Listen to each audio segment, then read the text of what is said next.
Carol Bronze knows her limits. When she watches Humboldt hockey, she sits on this side of the ice. I don't like seeing the players' bench. Why not? Because she's not there. Her daughter Dana was the athletic therapist for the Humboldt Broncos in 2018.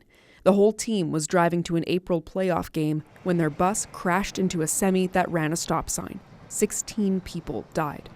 The novice semi-driver, Jaskirat Singh Sidhu, had 3 weeks of training and supervision. The tragedy forced trucking standards into the spotlight. Would you say the roads are any safer now than they were in 2018? That's a tough one.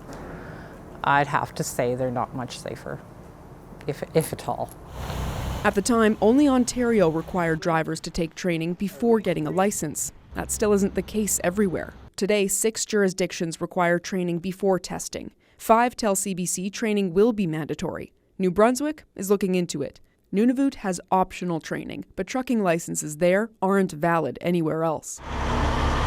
Every area in Canada has entry-level training available. The training was standardized in 2021, but there are still huge differences across the country. I hired somebody from a different province. He was trained to be an instructor. He was worse than one of the students that I had. But more rules means more time and costs to fill Canada's driver shortage. Without enough inspectors, advocates worry shady schools cut corners to fill labor gaps. There has to be a fear of getting caught if you're breaking rules and regulations, and there just isn't enough of that fear out there right now. You can have prayers and thoughts all you want, but unless you're willing to do something to back it up.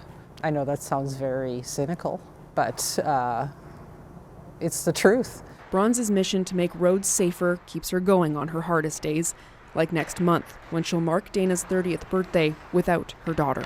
Sam Sampson, CBC News, Humboldt, Saskatchewan.